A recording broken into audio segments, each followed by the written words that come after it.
Oh, you know it's true, I'm a few minutes past due because I had technological issues, and I'd let you know why if I could, and I can. My papa's not here right now because he had a fall on the weekend, and now we are dealing with that. He is in the hospital, so I had a technological problem, and now you'll see that we are live. And I wonder how you are. I just felt like singing to you and to say that there is so much happening.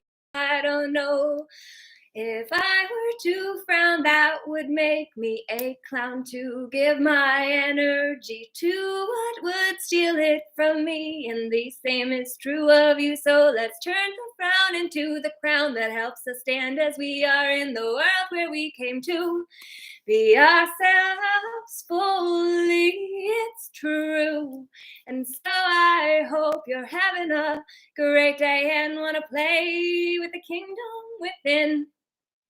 Don't you know that we go inside ourselves when we are able to craft a place for us to go? When we don't feel safe outside, that is when we go inside instead and let the king and queen into and onto the soul throne room. It is true that you must do what you came here to do, and with that it means to come home to you. What does that mean? Well, let's go inside, and we can seem to find our way by rifting the magic of the moment. Don't you see now with your eyes? But the intuition, which is the guide your soul, chose ahead of time to lead you through this world, this 3D matrix that would see you be tricked. Matrix is what it is called. And so instead of getting trapped in that, I say take back the power you gave outside before, and now take back to your core.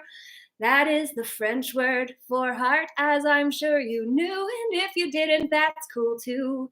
No judgments, we just gotta be a little less judgmental, my friend. So I hope you will decide to be kinder to yourself. And now I'll stop singing for now. Well, that was fun. And truly, I only kind of got into the singing mood right before it was nearly time for me to come on live. And then, wouldn't you know, I have technological issues because there's been a lot that has shifted in the last few days. You can pray for my papa. He's good and he's in good spirits, but he has fractured his hip, so not good. And so he is open to receive your prayers, maybe, but I am definitely sending them to him, and appreciate if you choose to send some good juju his way too. And what I wanted to do today, even though I am a few minutes late, is to say that if we don't have a sense of home within our hearts that we can enter into in the moments when the chaos of the outer reality seems to be overtaking our mind, our heart, our body, in terms of the anxiety that so many are feeling right now, which generally speaking is because we're focused in the future, or the regret because we're focused in the past and we have no control over a not now moment, which is why the full practice or the full formula is about finding your tribe. So glad you're here. Understanding what's yours, loving what arises because it's showing up in order to serve, and then letting go of our attachment to the not now moment that calls us out of where our power is to worry about something we can't control. So what I wanted to offer tonight in a shorter message, because I didn't promote this at all and I didn't even mention to anyone that I was coming on. I just stuck to my time that I had intended to come on. And also, with that being said, I do fulfill my commitments until there is something that arises that I hadn't foreseen, such as a convoy, which is happening on Saturday, as many of you know, to Ottawa, where there are supposed to be 500,000 people potentially actually heading there. And Toronto is en route. And with the Kings and Queens Assembly scheduled for Queen's Park, what I'm feeling is that given the convoy and traffic and who knows how the highways will be, which it takes about 2 hours for me to get in there, and then the weather and just everything that's been going on in my own life, I am moving that into an online event. So I'm going to do a workshop around the King and Queen, and we're going to go deeper into what we're talking about tonight. And so I'm sorry to anyone that disappoints. And I thank everyone for understanding, because ultimately what we have to do first and foremost is honor ourselves. And so I am choosing to do that, given the fact that a lot in my own situation has changed and not. And it's just what I'm feeling called to do today, given all that I've been through, and not in the last few days, but the last few years. And just to say, look, I have so much to share. That is why I am here tonight. That's why I've started the Kingdom Within podcast.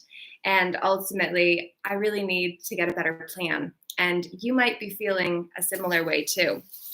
So if that is the case, I wish that for you, that you do honor yourself and that you do create that plan to actually step into the image of who and whose you came here to be. And that's what we are going to focus our energies on Saturday, online instead of in Queen's Park. So I apologize, but to anyone local, at least you're not going to be freezing. We won't have the heart-fueled amplification that was intended. However, we are going to at least be able to come together and share some insights about what it means to actually take command of our own life, to wield the wand of personal responsibility wisely, and to create a life worth living, because we remembered our own worth and the worthiness of our ability to actually do what we came here for. The fact that we wouldn't have the desire within us if we didn't have the ability to fulfill it too. So, Jonathan, wearing the crown, I absolutely love it. Thank you for tuning in, and I hope that you are doing really well. And I appreciated your message over on YouTube, and I haven't had a chance to get back because however long you've been on here, there's been a lot going on in my world. And so I've just prioritized the hermit archetype and just kind of going within, and did a lot of cleaning of the space after Grandpa went to hospital yesterday for his hip. And so just got the house in order, which is actually very relevant to the notion of creating an inner sense of home, because our outside reflects the inside, and we're aware of that. Yet it's always a good reminder. And Diamond Feng Shui, actually, Marie Diamond created Diamond Feng Shui. So one of the things that she has said within that is that we have different forms of luck. So you have earthly luck, heavenly luck, and humanly luck. And ultimately, our environment really plays into the earthly luck, I believe it is. Because if our earthly space is not in order, then if that's what we're seeing outside of us, it's only able to be chaotic out there because it's chaotic in here. So this whole divide and conquer war strategy that's currently being employed and used against us, we can actually do our part by harmonizing ourselves. And so if we can really take the time to really feel ourselves into the moment again, to actually remember why we do what we do and why we won't do what we won't do, then we can really start to better understand why the outside looks as it does based on what's on the inside. So what I wanted to offer was a quick strategy just to really come home to your moment, to your heart center, to the now, the newly ordered world, or the new orderly world. The new orderly world feels more appropriate given that we're moving into the newly ordered world that will be able to be what we call the now after it's done, which we could say is, but it feels more appropriate just to simply go with something that feels more real, which is newly ordered or new orderly world. So really just decide where you're going to put the li, and that's the lie, the ly, the lie. Decide whether you're going to put it on something that you can buy into, or whether you're going to hold back and try to put your energy into something you don't believe in and then not get that, because ultimately the unconscious or the subconscious doesn't differentiate negatives. The universe doesn't differentiate negatives, but the subconscious also takes everything that you say as God, because you to yourself are the grand overall designer of your world, of your space, of the inner space. So when you understand that you are truly the most powerful creator of your reality possible, then you can really start taking advantage of the potential that is within you. And when you are able to have an inner sense of home that you feel safe within in those moments of absolute chaos, then there will be less chaos out there because we're doing our part in here. And so I feel like our greatest contribution to the insanity of all that is going on, and we all do have our parts. So there are most certainly the activists and the warriors and the ones that need to be on the front lines. And I've done my part a few times too. But ultimately, I feel like what would be more advantageous or beneficial from what I have to share's perspective is to really just take some time to get it written down, which is what I'm going to be focused on outside of all the output that I was trying to do, all the noise, right? And it wasn't that I was trying to make noise specifically, except for I love to engage people and make people excited and enthusiastic, which is why passion is the P of Peaceful Inner Warriors United. The movement, if you're not already part of it, definitely would love for you to be able to plug into that opportunity. On Telegram, we have a group, and it's Peaceful Inner Warriors United Assembly. So please feel free to join that. And I'm just going to actually share the group. And I do have another group too, which is a conscious compilation project with album 22. So if you would like to be part of that, then definitely let me know and I can get you details. Album 22.2 is essentially a music project that is being used to connect conscious creators of music and art to be able to come together and use that creativity and common unity with others who are up-leveling the vibrations of this space as in the world too. So it would be awesome if you wanted to be part of that project. You can get details on Peaceful Inner Warriors United. So please do join that group. And now for tonight, in this short and sweet message, I'm not going to do a podcast as such tonight, but I wanted to honor the commitment that I had made in order to do what I said I would do, which is the Kingdom Within podcast, except for I'm changing that slightly just because if I'm to add more value to you, having a better plan is definitely going to serve us both. So I'm working on that this month, and next month we're going to run out of the gates a lot faster and stronger.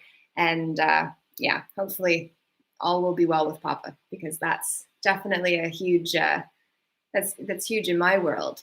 But when all of this outside of us, in our personal lives, in our professional lives, in our community lives, in the global community, all of that, within that experience, when all of that madness is happening, how can you create a space within yourself that actually serves you? So by that goal to create, I'm just moving the screens. What if you were able to create a sense of home in your heart center that you could tap into at any time? So what would that look like? It would be a space where when the chaos is getting too much, you could enter into and you breathe yourself there. So use your breath to drop yourself back into this moment. Breath is the first thing we do and the last thing we do and the only thing that we consistently do in between. So how do we breathe ourselves back into this moment? So just doing that and feeling the power of the simplicity of that. That is a tool that you can use in the moment when everything seems too much. Breathe yourself home. And so then what we're doing is creating that home ahead of time. So in this moment now, while you're safe in the comfort of your home or wherever it is that you are, where you're tuning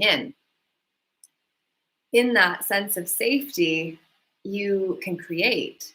Whereas when the chaos is too much, you can react because there's just too much and your energy's here. Whereas when you're creating, you're really tuning into the desires of your will, body, mind, and spirit. So what would a peaceful space within yourself that you could put in there visually in your own mind's eye be? What would that look like? And when you know that your breath is the password, essentially, in order for you to get in. And if you want to, you can add in another layer of protection where you actually walk up to your heart and then envision a door, and then you can open it and then close it, and then you're in your heart's chamber. And just really feel into what it would be like to walk into that inner temple within your own inner kingdom.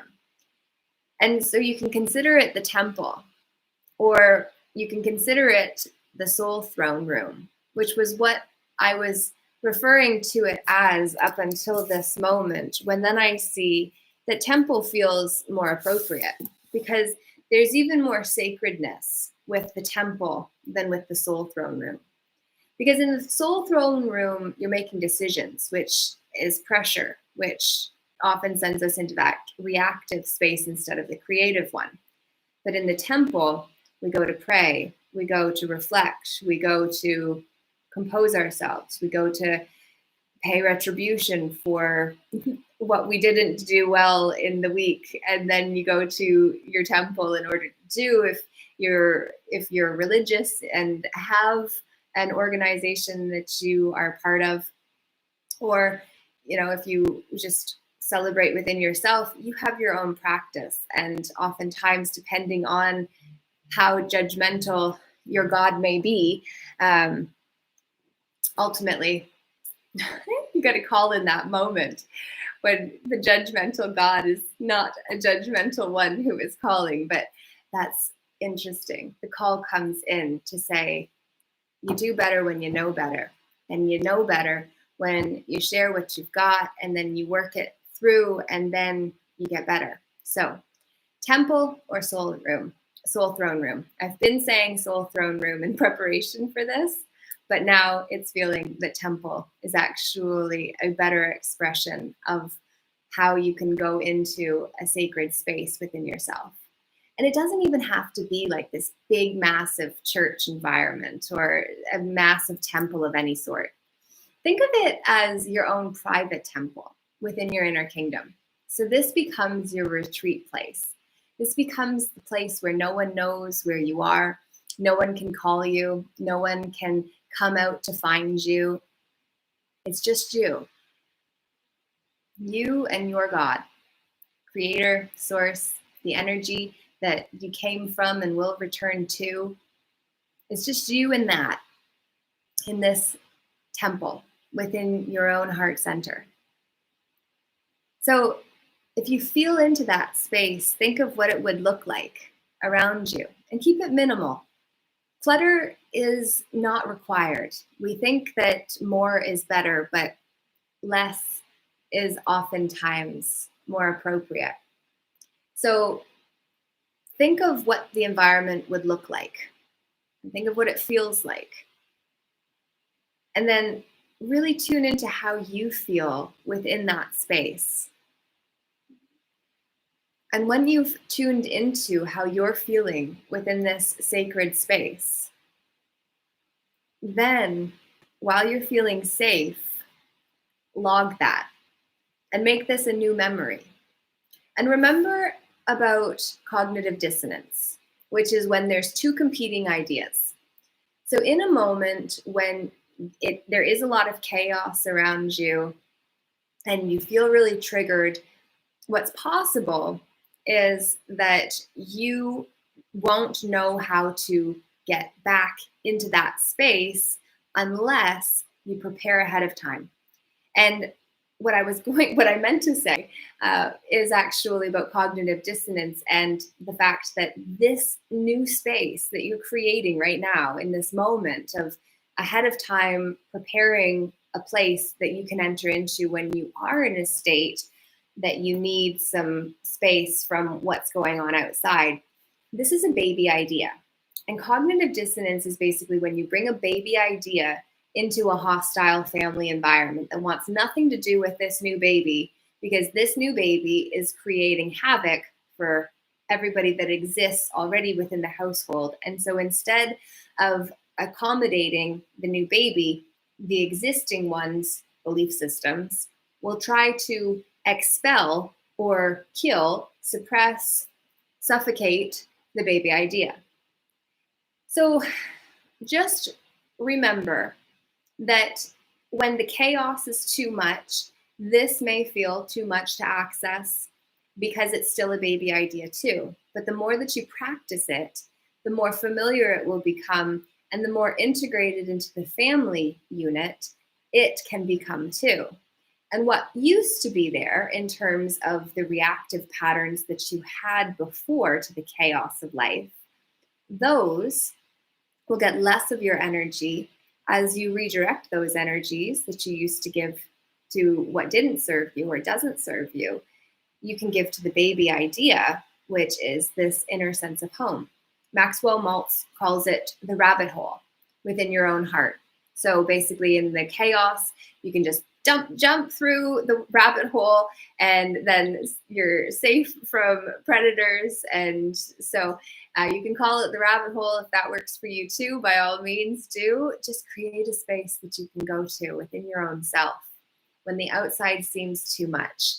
And just remember that your breath is the ticket for you to be able to get there.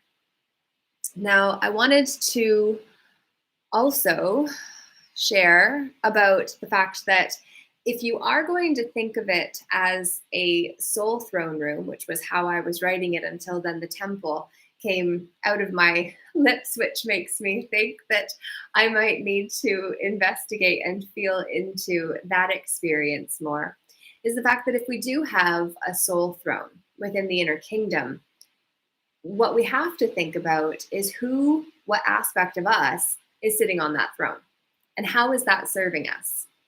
And when we can actually think of that, that is when then we can call down the kind king and the quality queen. So I used to say compassionate queen, and then as I was working on it, it was like, oh, quality is a Q. So it's quality queen and the kind king that are called down from the ivory tower, that is where they've stayed isolated and out of sight and out of mind. And now you call those aspects of yourself out of the ivory tower and to the soul throne. And what you'll find oftentimes is that you may have a prepubescent aspect of you on the throne, which is why your results, my results at times, have reflected less than what could be if we actually put something or someone within our own selves more responsible on the soul throne. So really working with the kind king and the quality queen within your own self, calling them down intentionally from the soul, from the ivory tower to your soul throne room. And then when they get there, it's not about criticizing whatever aspect of you is on the soul throne. It's about being compassionate. So both he and she, the divine masculine and the divine feminine within, those aspects actually talk to the one that has been leading your life until now, because they felt they had to, because they felt like no one else was stepping up. And so they were the ones that said, if it must be done and no one else will, then I will. So that part of you, we must be grateful for too, because that part of you has been the one that has been dealing with all of the fires, all of the drama, all of the trauma that has been showing up until now, right? So if we actually take the time and make the space for us to be able to have the grace to appreciate what they were doing, then we have more self-acceptance. And self-acceptance is how we call back more of the lost will or the soul fragments that have fractured off because we didn't make space for them to move and be able to express. And we judged those expressions and we had guilt for them, or we denied them altogether. So when we do that, then we're actually adding to the chaos outside because we're creating chaos on the inside. So instead, have a compassionate conversation between the kind king and the quality queen within, with the younger version of you that has been leading up until now, and then find out what they want to do in order to feel safe while the king and queen look after the kingdom and they get to go play or do whatever that was they say they enjoy doing that would make them feel safe and honored and valued and all the things that we all really desire. And that's when then we get back to the desire of birth. So giving birth to that which is in our hearts to experience and live through at the lower chakras. And the inspired ideas always come through the crown and then down through each of the chakras into the lower chakras in order to be able to come into this world. So when we start looking at ourselves as energetic beings and we start looking at our inner world as an inner kingdom, and then we start to see that we have a royal team that are ready to support us, we have to really start thinking about those characters. And we have to really focus on making sure that the ones that we intentionally allow to lead our lives actually are in their sacred side instead of their scared side. Because the experience that we'll have based on which aspect of the archetype each of them are in will make a lot of difference. All the difference in the world within your inner world, for sure. So being conscious and intentional about the king and queen archetypes and how you would define each of those, because an archetype is a familiar pattern that we fill in with energy.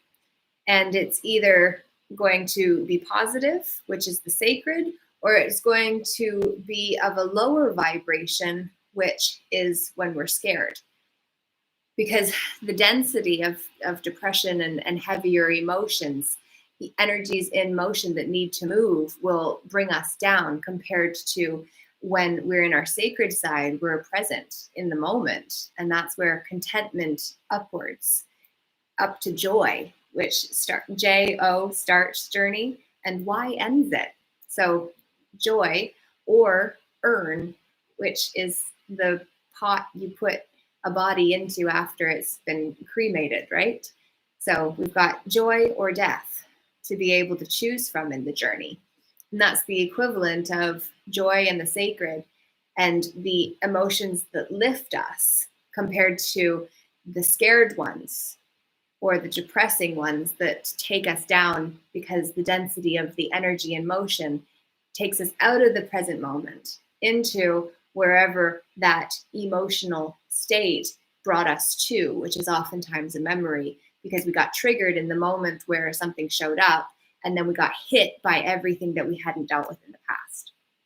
So creating the archetypal images of the kind king and quality queen within your own soul throne room ahead of time is going to make a huge difference. Finding them within your inner kingdom, another huge difference maker.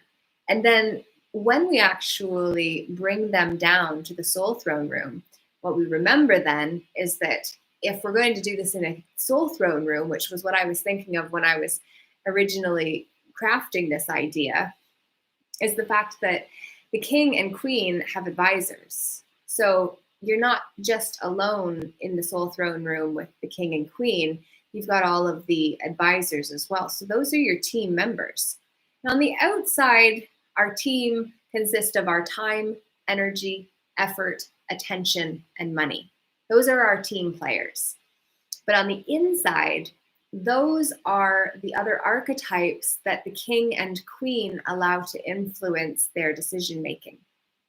So what aspects of your personality do you allow to be seen and heard more often than not? And how does that serve you? And if it doesn't serve you well, is it possible that the part of you that is creating scared results is simply scared? And that's why they're creating a more dense experience that takes you down, compared to if you were actually able to shift them into their sacred side without judgment, so that then you could use their power, because obviously that part of you has a lot of momentum, and to be able to then shift how that momentum is showing up will make a huge difference too. So being intentional about who you are allowing to influence you from the inside in terms of the personalities or the characters, because each of our emotions have a different vibration. And then if we have a lot of connected emotions, those emotions then turn into personas of their own to an extent, because that's what we get hit with when something shows up in the moment and we didn't deal with all the rest of it. So all of it shows up to be dealt with in the moment too. So inner and outer worlds, very important, and both complement each other.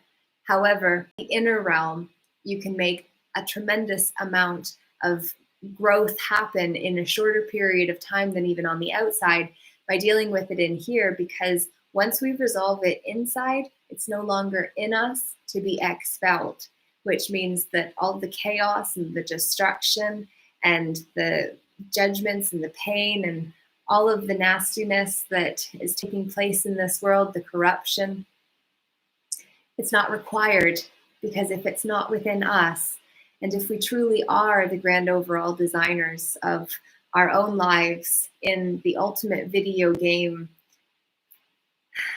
scenario, or that's not the word, simulation, in the ultimate video game simulation, then what was I going to say?